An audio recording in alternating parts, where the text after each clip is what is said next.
Hello, welcome back to my channel, or if this is your first time here, welcome. My name is Sarah, and on this channel I share anti-MLM and scam commentary, so if that is your sort of thing, I would love for you to subscribe, like this video, leave a comment. I also just want to briefly say how grateful I am for all the people that have supported my channel thus far. I really do appreciate it. I also did want to mention that I created a Google form, so if you guys have anything that you guys would like to submit as a top MLM fail, you can see all the info on how to do that in the description of this video, and I will be sure to include that information in top MLM fails videos going forward. And with that, let's get started. For this one, I have two different posts from the same Enagic Rep. Enagic is the company that sells Kangen water filters, which are these extremely expensive water filters. She is at the rank of 6A per what she has in her Instagram bio, and this is a pretty high up rank in the company. According to their compensation plan, to reach this rank, you need to have sold at least 101 water filters. So the first post says, you don't start $1 million business for free, you just don't. I don't care if it's brick and mortar or online, it doesn't come free, and if it does, it prob isn't a true $1 million business. But you want to know a secret? You want to know how rich people get richer? They leverage the bank's money, not theirs. They use credit. Amanda, I'm already in debt. I already have loans and owe on my credit cards. I don't want more debt. I hear you. I had a ton of debt and was drowning when I started too. Same as most people here.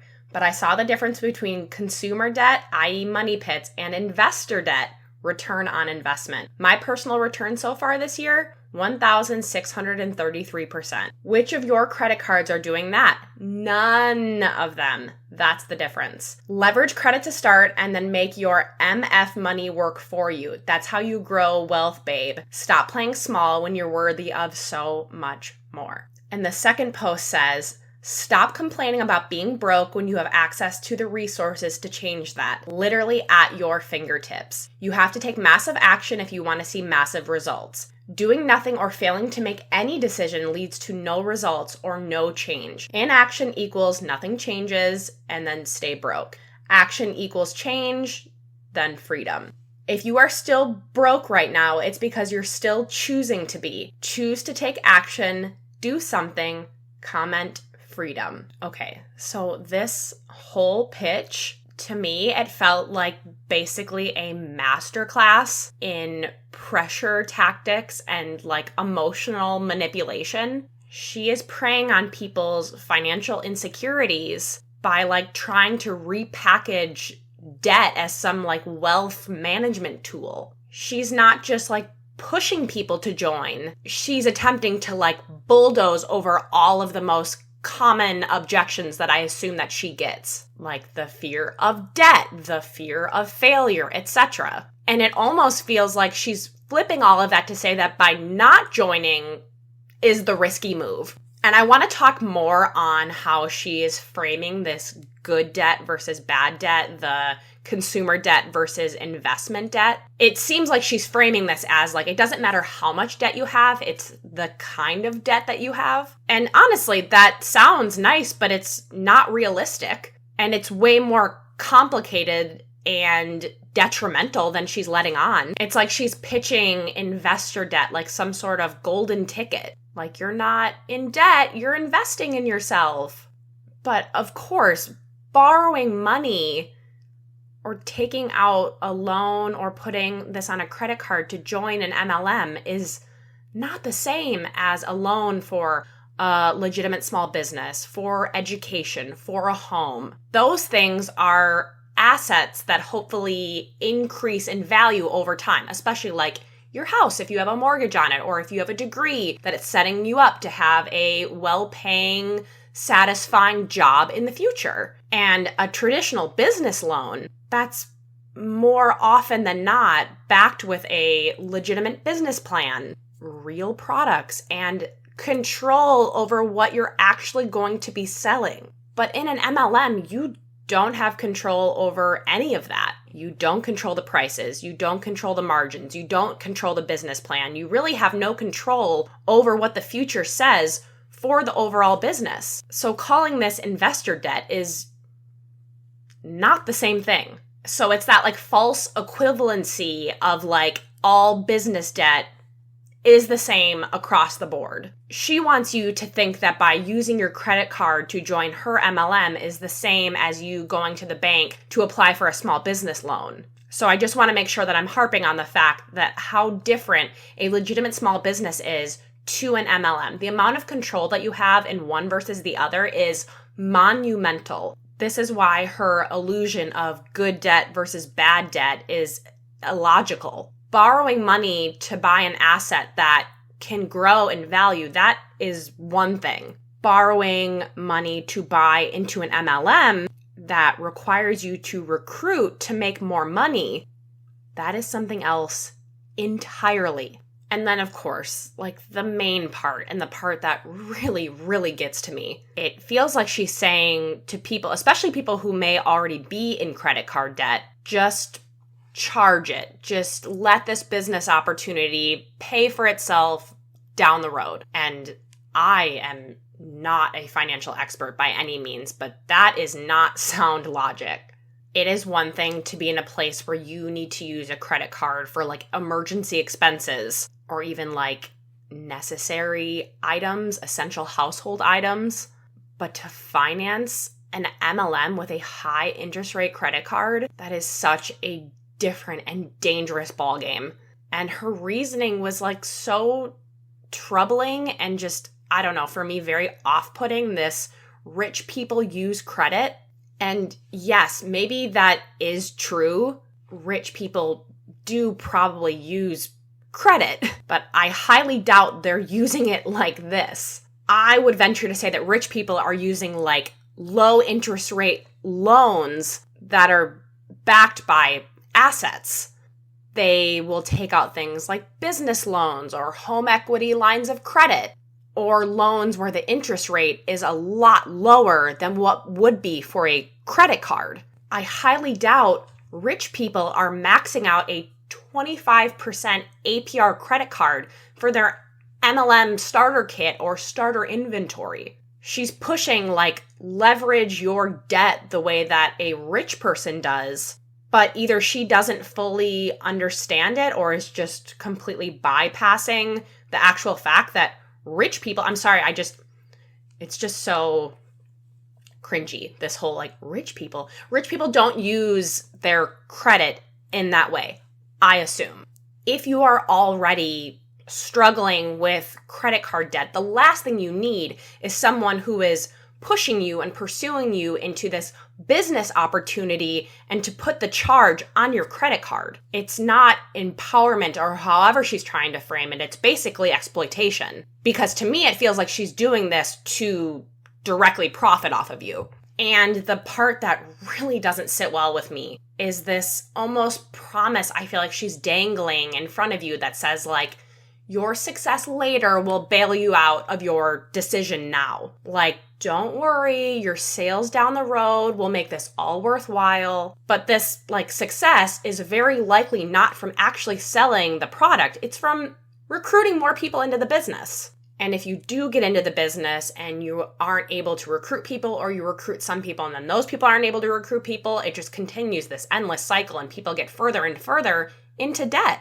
And based on my experience and my knowledge, it's just like debt without a plan is just debt. It's not like some wealth building tool. I can't even believe I have to say that.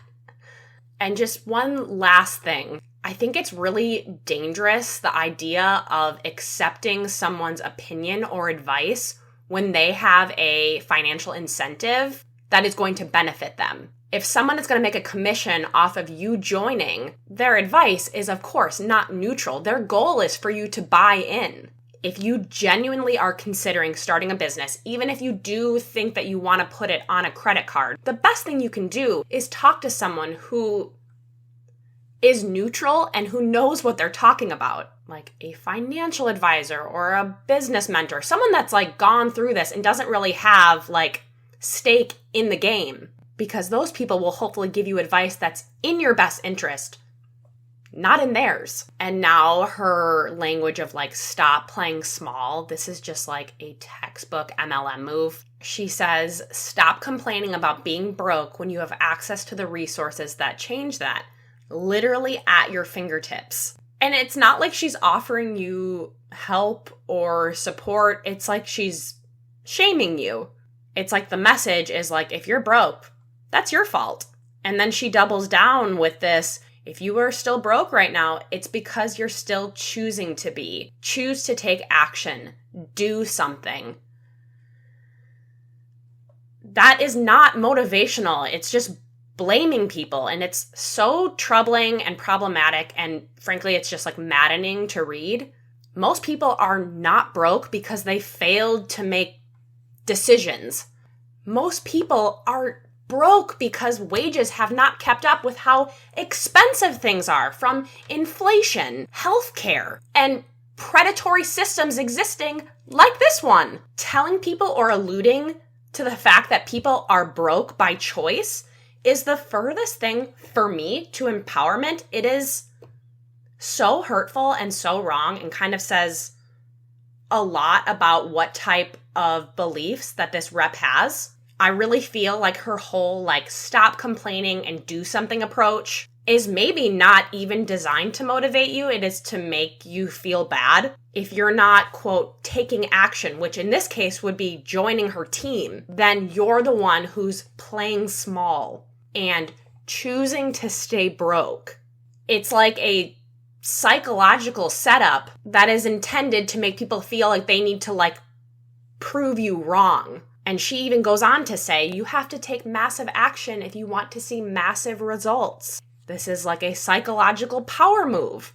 Either you're a massive action taker joining the MLM, or you're lazy and complacent.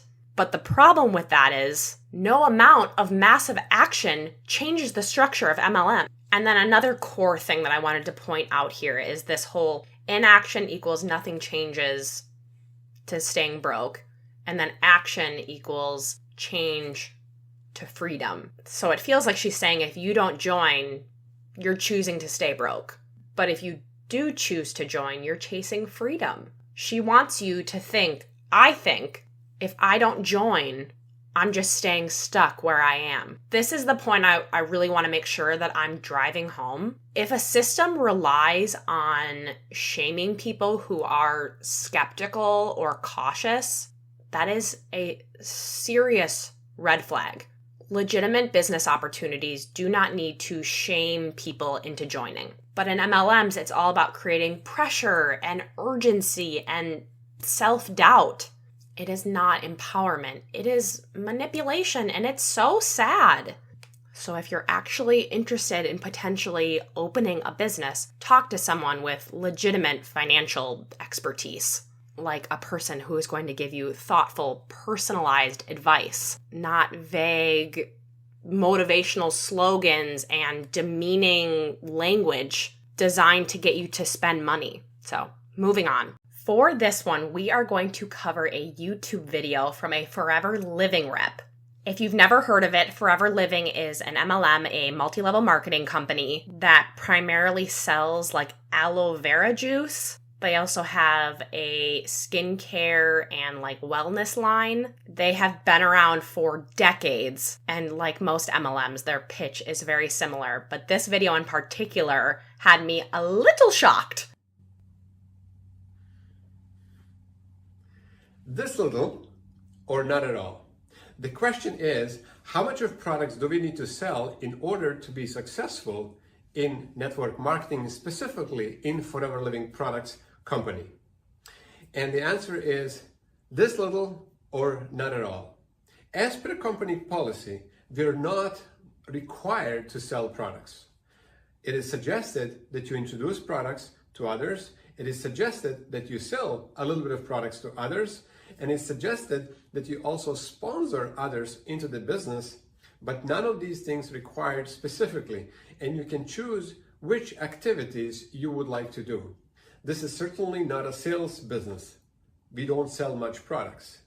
Although I know some people who are selling quite a bit, and that's great for them because this is their choice. In Forever Living, we have that choice.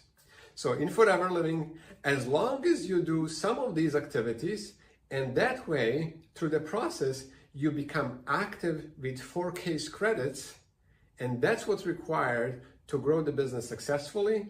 And the power of Forever Living is the simplicity and variety of activities that we can do is simply being active with 4CCs and teach and train your own team to do the same. That's the power of simplicity, and that's the power of Forever Living and building successful business with Forever Living Products Company. So selling products, to answer the question, is not required, but it is suggested. Introduce it to others, have few sales, no big deal. But again, this is not a sales position. This is network marketing business. This is Forever Living. So to grow successful business, you don't have to sell a lot of products. Use a little bit of products, share a little bit of products, and introduce a little bit of products and introduce the business to others.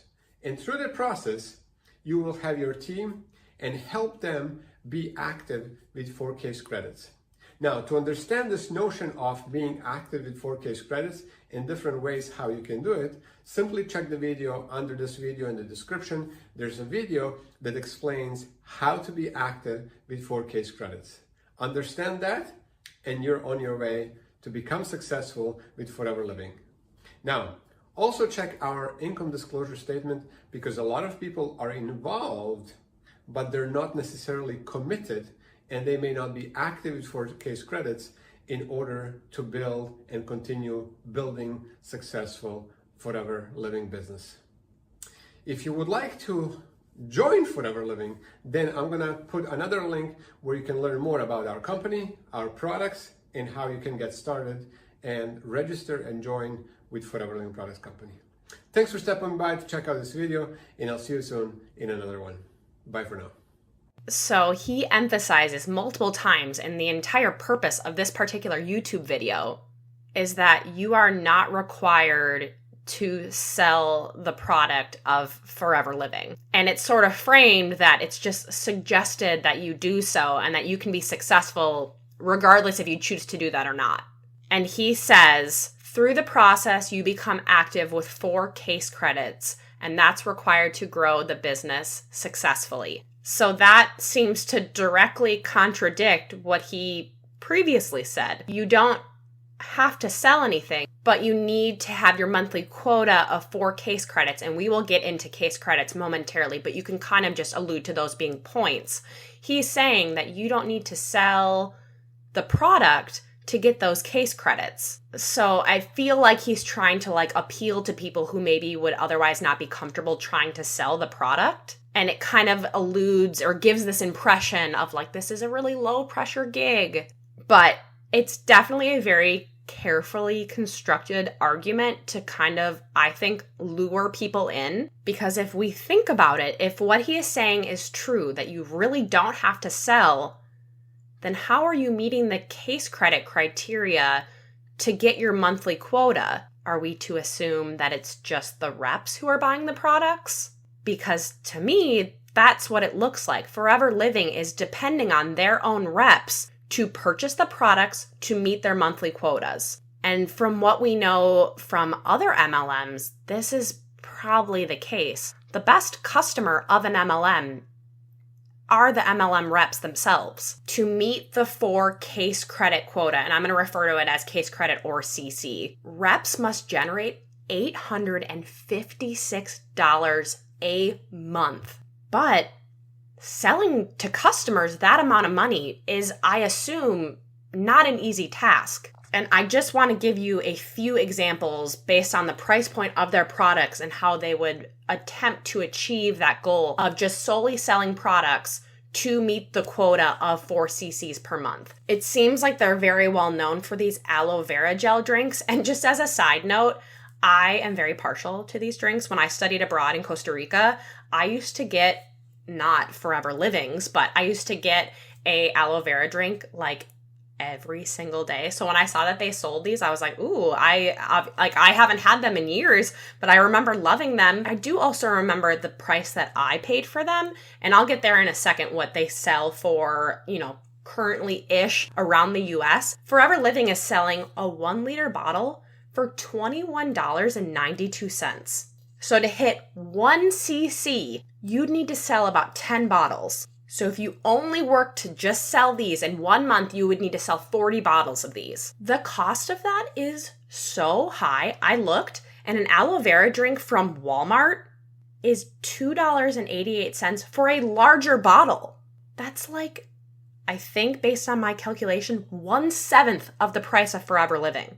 So I'm not sure how reps are going to be able to convince people to buy 40 Forever Living aloe vera drinks a month when they likely know that they can just buy them at their local grocery store for a fraction of the price. It's like you're essentially asking people to overpay so that you can meet your monthly quota. Now, they do have a skincare line, and another product they have is the Sonia Daily Skincare System, which is priced at $80.47 a set.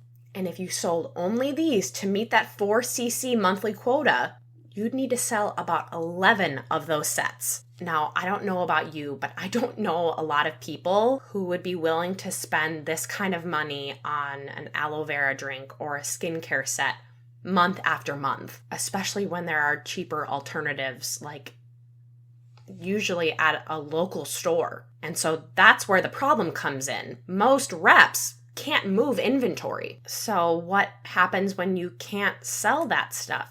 You purchase it for yourself. And this is what we call product loading. Participants or reps will purchase a lot just so that they can remain active. And I'm going to be reading off my screen some notes that I took down just on how to give you a real world picture as to how reps in Forever Living can maintain their 4 cc monthly quota to remain active in the company. To meet 4 cc's, you'd need to spend $856 every month. That's $10,320 annually just to remain active. I want to compare that to other MLMs where those monthly requirements are usually $100 to $500 a month. So these costs to remain active in Forever Living are wildly higher than other MLMs. Honestly, it may be one of the most expensive MLMs to remain active in. So when these reps are having to kind of do this product loading, they're buying things like these aloe vera drinks, skincare sets, and then supplements that are kind of probably just sitting around in their garages or spare rooms.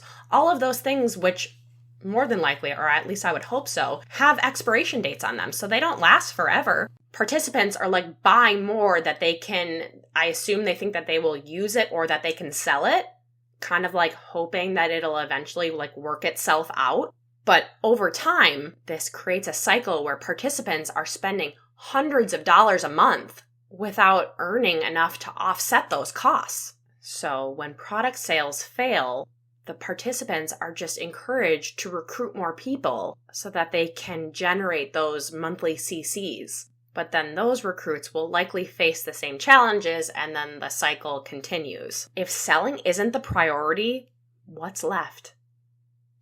Recruitment. Forever Living seems to be incentivizing people to just bring more reps into the system. Then those reps will purchase products or try to sell and will help those people in their upline reach their quota. So based on my understanding and the way that I'm taking this, Forever Living is operating on what looks to be a closed loop system, which means that a majority of the products are not being sold to outside customers. All of the business is staying within the company.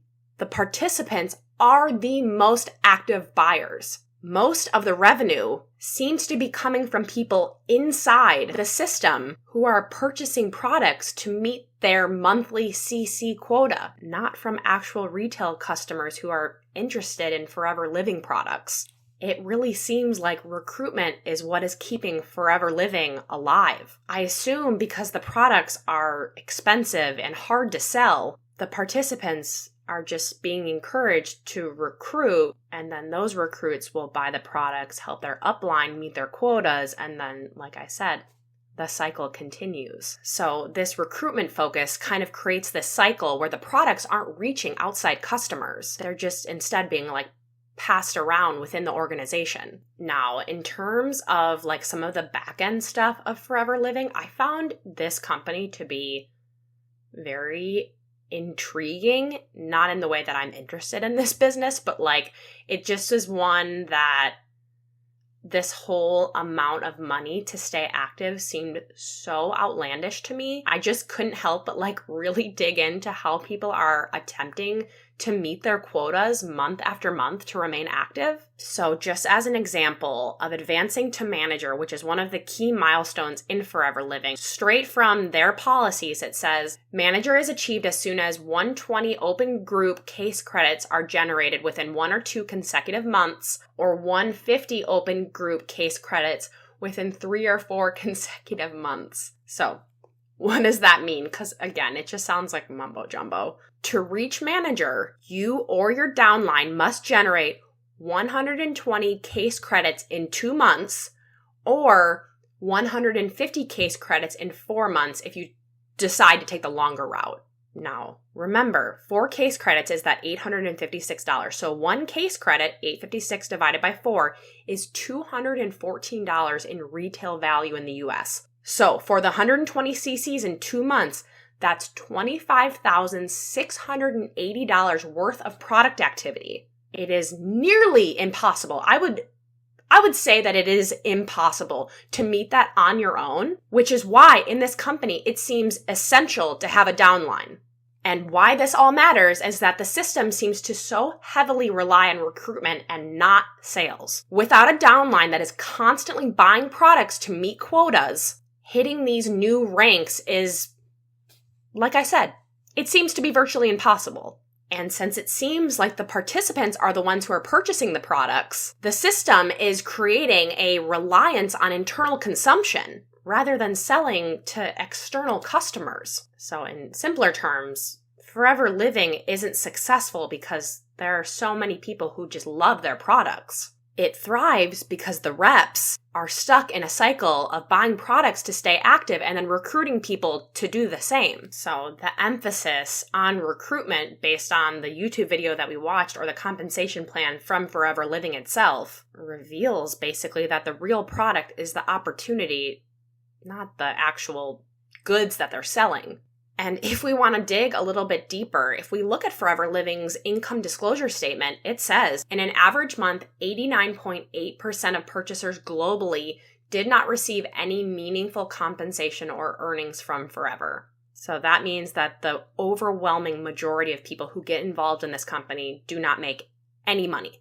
They are likely just buying the products to remain active and not selling any to external customers. And for the 10.2% of purchasers who did earn a volume-based bonus, 69% of this group earned an average of $111 per month or $1,332 annually.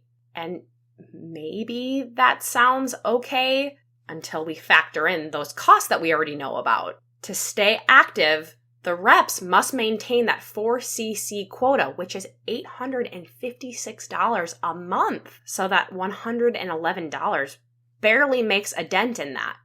And then 30% of bonus earners averaged $1,670 per month or $20,040 annually. And that is a big jump from 111. But of course, these participants still faced the enormous pressure of expenses to remain active. And while they say that there's no specific investment to get started, their own income disclosure statement says, if you want to qualify for bonus earnings and sponsoring capabilities, then modest product purchases are required over 2 months to qualify. Based on how I take that, even for those reps who are working hard to earn bonuses, the system appears to be structured to require spending. So your success is very clearly not tied to your effort.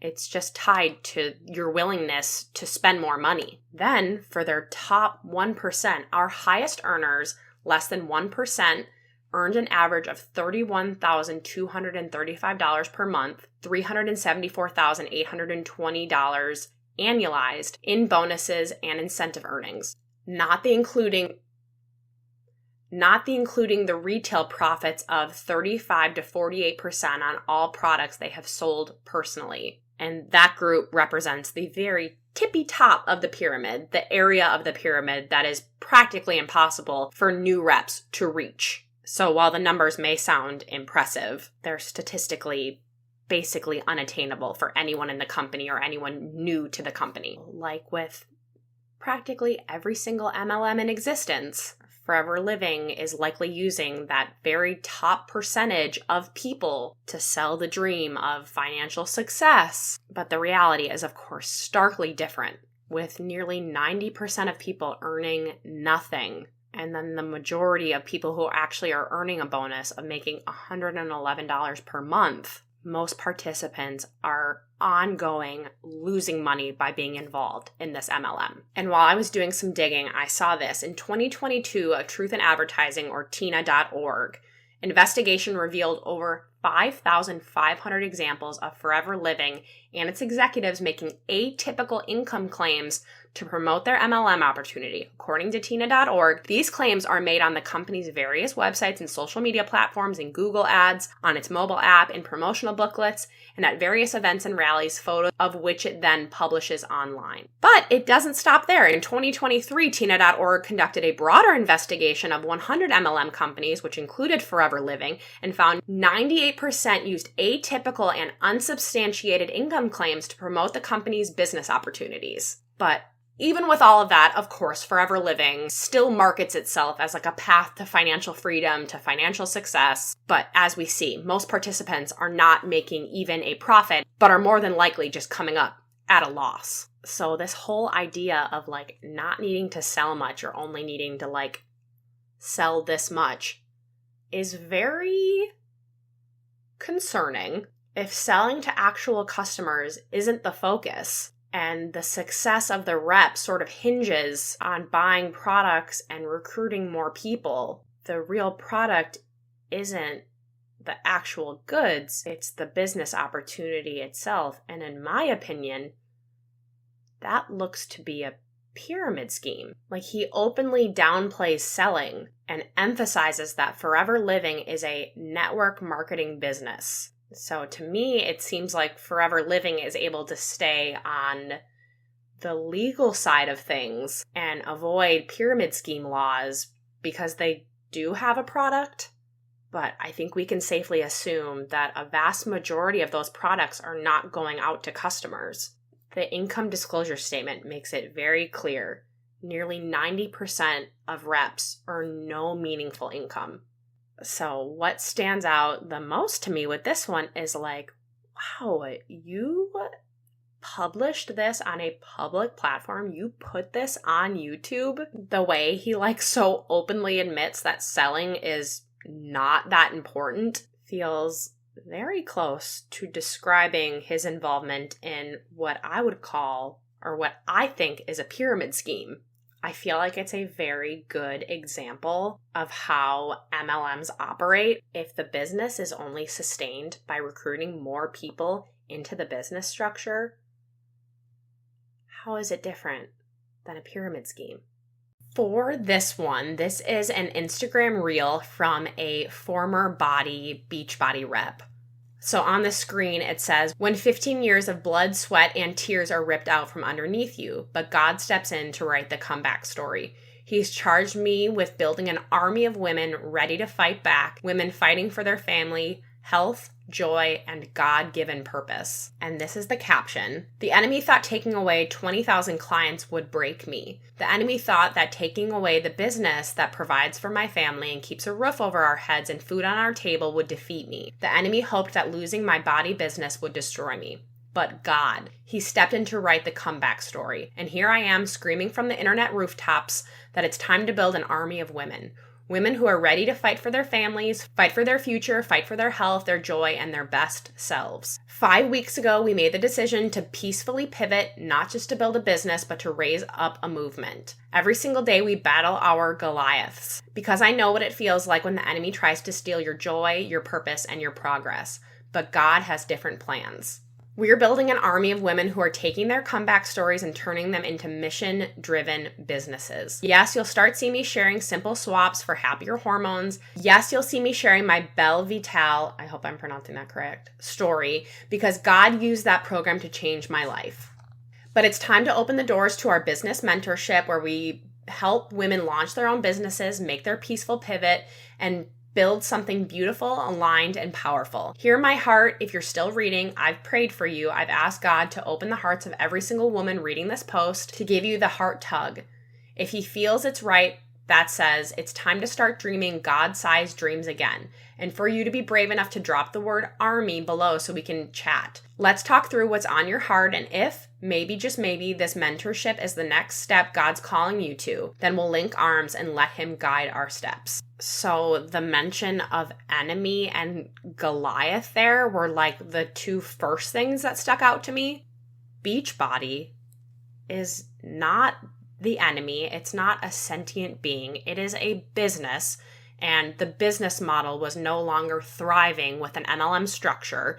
And I am sure that hearing that news that BODi was transitioning to an affiliate model was a major blow, but it's also how business works.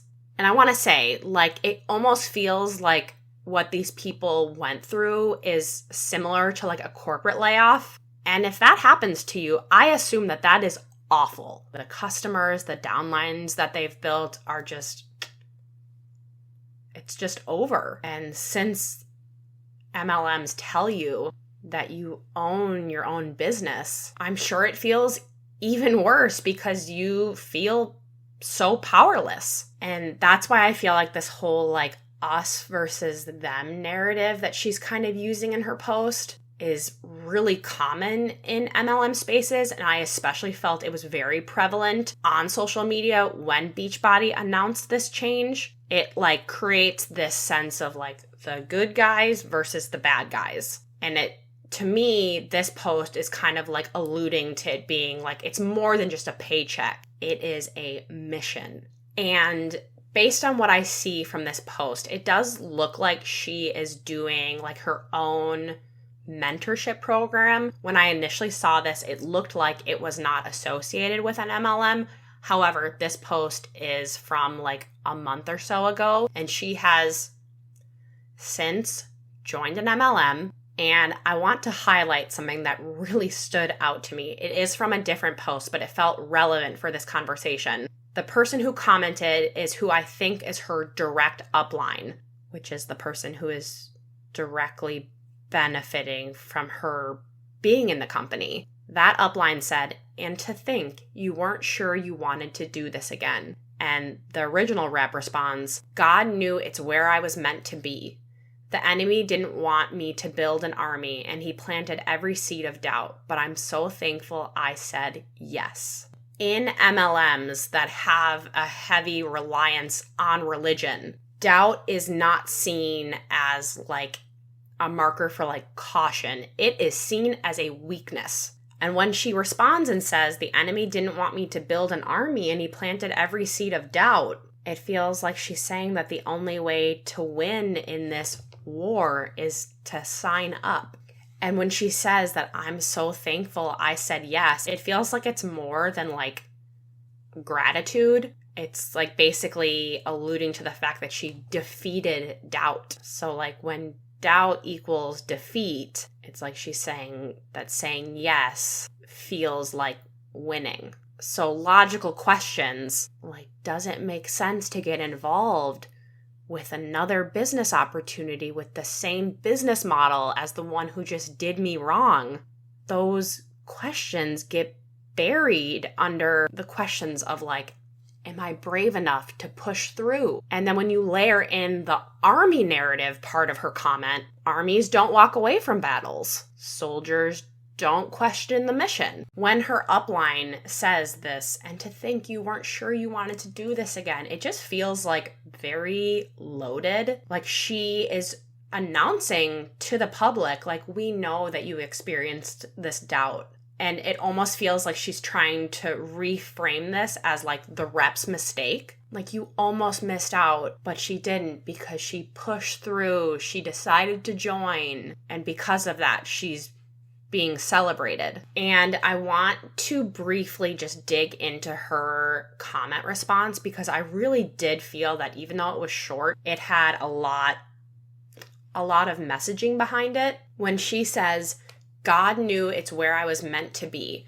I feel like that is sort of shifting it from being like, I chose this, I chose to join this company, and instead shifts it to like, God led me to this. God wants me to do this. And if you believe that God put you there, leaving will likely not be considered just quitting. It's like rejecting a calling.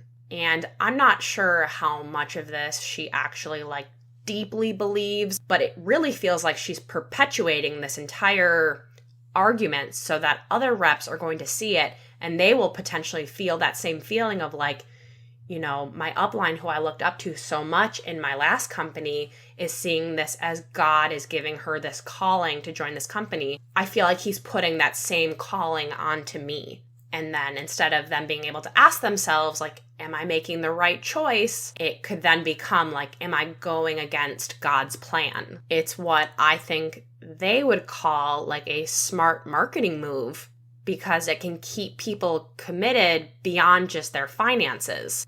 It's now about faith. Then when she says, the enemy didn't want me to build an army and he planted every seed of doubt. It's like she's saying that doubt is like a really negative thing.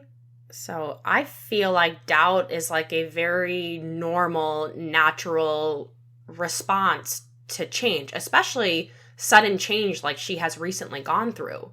But in her framing, it's like doubt is the enemy. If doubt equates to attack, the only option is to fight. So it's like she's pushing through. She's going to recruit more people to fight alongside her. And then it just keeps going. It's like all logical thinking just gets replaced. It's not, should I do this? It's like, I can't let doubt win. And this is a major reason as to why people stay in MLMs past the point of what makes logical sense. And this can keep people emotionally invested. It's not just like a business anymore. It's a mission. It's a battle. It's a higher calling. And if you go on to like doubt it later, I feel like she won't see it as like a normal reaction of like reflecting on a decision you just made. But it will be like the enemy is attacking again.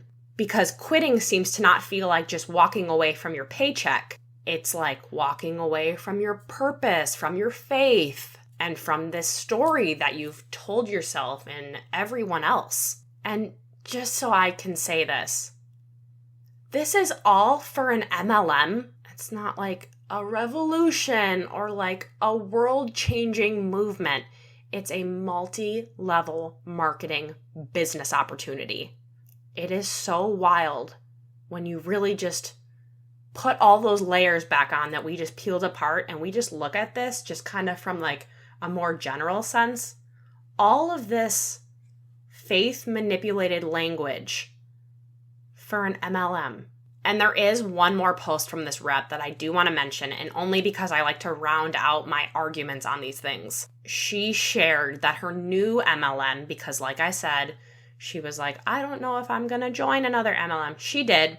They sent her a bouquet of flowers, and the note said something to the effect of, for changing so many lives over the past 6 weeks, and that she framed this as, this company sees my worth, which feels like she's comparing that to BODi, which apparently didn't see that. But, like, if we can be for real, it feels like this is classic love bombing on the part of her new company. The flowers are very likely not for genuine recognition. They're to keep her emotionally hooked. It's not about her, quote, worth. It's about making sure she stays. And just as a note, I'm pretty sure she's with, I think it's pronounced Shockley. At first, I thought it was Make Wellness, but after I dug around in like, honestly, way too many places, I'm pretty sure that's who she's with. I do also think, as her initial post alluded to, that she's doing maybe like a private mentorship program. I have no idea if that is related to another MLM.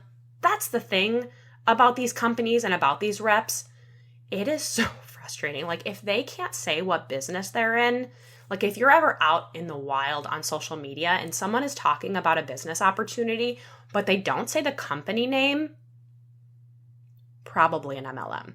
So when I was trying to dig, I was like looking at all the people that she's recently posted pictures in, and I was trying to figure out what company they were in. I saw her upline had sort of a post that alluded to Shockley, and then another rep that she had a picture with recently had Shockley in her Instagram bio.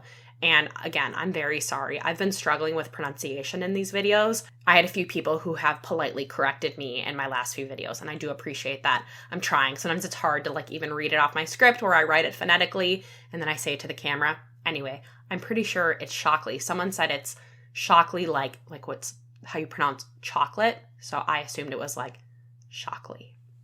I don't know. So I think it's clear that this rep in particular, and I assume most every BODi rep, felt very hurt after the news was announced that they were moving to affiliate marketing. And she sort of like says it herself of like, BODi didn't see my value, but this new company does. But instead of like taking some time or more time than she did to sit back and reflect on all this, she's just jumping to another MLM. And I know at the end of the day, we're all probably going to say like, are we surprised? When you've spent years being told that your value comes from being seen and being celebrated by your community, you're likely going to want to chase after that feeling again. And MLMs know this. They sort of build that into the entire system. So I have a feeling that a lot of MLM reps were sort of frothing at the mouth when they found out that, for example, BODi, when they were switching to this affiliate model, were like, these reps aren't just going to want to just fizzle out and maybe jump to a more traditional corporate job. Can you imagine? They're just going to want to jump to another MLM. So I'm sure that they were like, yes. So Shockley, who I feel like no one had heard of 2 or 3 months ago, I see it constantly now because a lot of BODi reps have jumped there. It's never like this entire system has failed me and devastated me. It's just, for this rep, seems to be that specific company didn't value me, but this new one does. And it's just so frustrating to watch from the outside.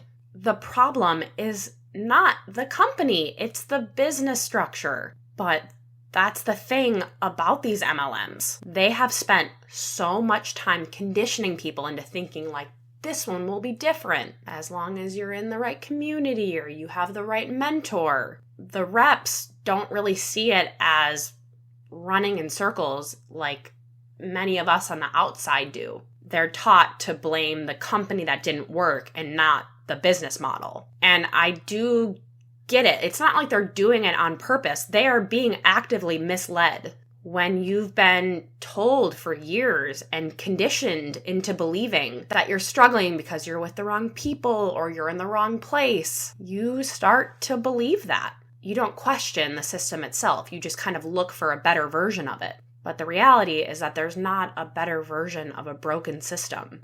But for this rep, it's more than just like the company hopping. It's the faith manipulation. I have talked about this. I'm working on how to discuss this topic in a way that is polite and respectful, but also gets my point across. And I do not wish to be harsh, but this rep, I feel like, has crossed a line. The way that she frames doubt as being like the enemy and every step in this as being part of God's plan feels like she's saying that doubt is like an attack and the only way to fight it is to push forward. Or if we're going to just kind of be realistic, it's just to join another company and perpetuate the same recruitment tactics that you were doing before. And she's not just like caught up in all this. She is sort of leading the charge. Based on my understanding, when she was in BODi, she had a pretty high up rank. So she knows how the system works. She has seen how people are taught to sort of tie their self-worth with these ranks, these recognitions, and being seen. And instead of maybe seeing the light after what BODi announced, she's just dragging these methods to the next MLM. So it doesn't feel like a comeback. It's just like more faith manipulation. Using terms like God's plan, the enemy, and build an army isn't like self-reflection, it's control. Doubt isn't just doubt anymore. it's framed as a spiritual attack. And when doubt feels like an attack, people will push harder. So it's like she's not guiding them to make a decision. She's sort of like cornering them and using perhaps their background of religion against them. So to me, she was not misled. She is doing the misleading. So this isn't about community or empowerment or God's plan. It's about control, and it feels like she's trying to call the shots. And that is all I have for you guys today. Thank you so much for watching. If you enjoyed this video, please consider subscribing, liking the video, and leaving a comment. It really does help out to build this channel. I'm really enjoying making these videos. If you see something that would be considered a top MLM fail, please look in the description box and you can send those to me using a Google form and I will see them on my end. I would really appreciate it, and I will see you guys in the next one. Bye!